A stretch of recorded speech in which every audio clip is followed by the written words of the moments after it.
As things stand right now, 2024 will be the first year since 2015 without a Pokemon game or a DLC for a Pokemon game.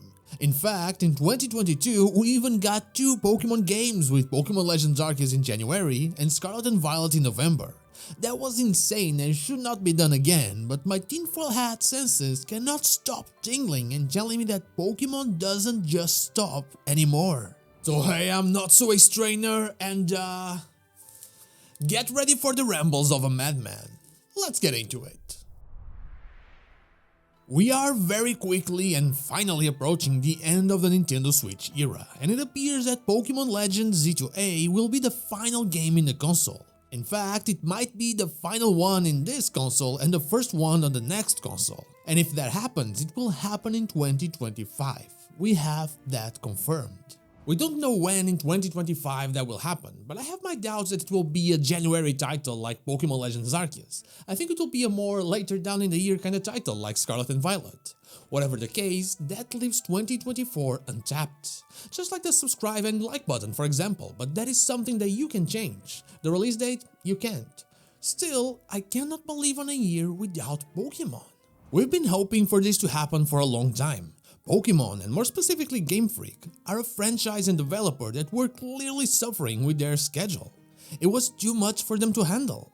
Games were coming out half-baked for quite some time, some would even say since X and Y, which was the moment they swapped from 2D to 3D, the start of a new era, an era where the flaws become easier and easier to notice. Then why can't I just accept it? Well, 2024, this gap year, is the same year we find out about Pokémon Works, a subsidiary company set up by the Pokémon Company to aid in game development, and it is connected to ILCA, the same people that developed PDSP. There's nothing formally announced for it yet, but now they do have a company besides Game Freak that will aid in and develop Pokémon games. Sure, these games can be spin-offs or they can be main series, but ILCA worked on BDSP.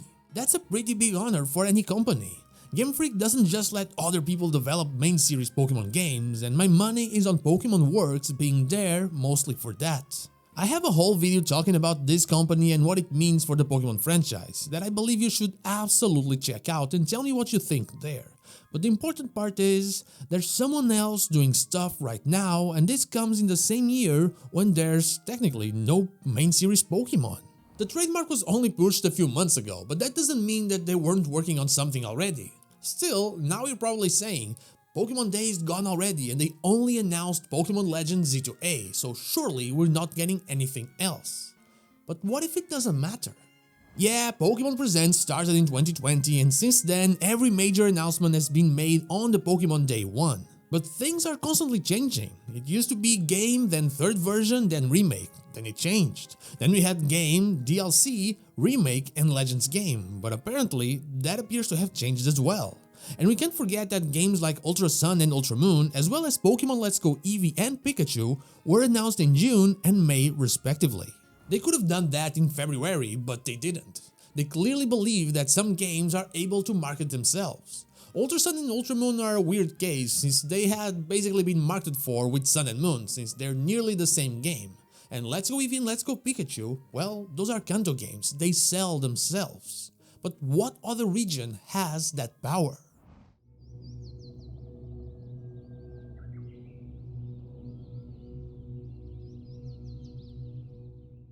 I think you all know the answer even if you don't like it. Johto is the only other region that truly has an inbuilt marketing power that can be compared to Kanto. It's not as big, but it's pretty big as well. And yes, I will make the statement, I believe there will be a Johto remake in 2024. And I think we'll be seeing it later in the year as I can't really see them leaving 1 year untouched, it's just not the way they move now. And if the game is made by Pokémon Works, Game Freak still has the gap year we all thought they needed. I know that I'm huffing on all kinds of hopium here, but the announcements for Let's Go Eevee and Pikachu and Ultra Sun Ultra Moon, a remake and a revisit, were made later in the year. 2015 is the last year they even stopped, and now we have Pokémon Works to alleviate some of the pressure on Game Freak. I truly believe that something is coming, and then, well, then there's the unknown. I've been wanting to make this video since Pokémon Day, but I haven't. I was saving it for the right time, and I think the right time is now, just before we enter the month of June. since I believe that if there's something to be announced, it will be announced in just a few weeks or at Worlds, but August feels too late compared to June. And June is such a good month for game reveals since it was when E3 used to take place. But back to Pokemon Day, we had Silver as the Pokemon Masters EX character, we had the legendary beasts as the Pokemon for Pokemon Sleep, and we had those damn unknown all over the presentation. Up until the very moment that it was clear that it was Kalos, I, and you as well, don't lie to me, believed that there would be a Johto game. The unknown haven't been relevant since forever. Even in Pokémon Legends Arceus, a game about a mythical Pokémon, Arceus, that is clearly connected to these mysterious alphabet-like creatures, they were just there.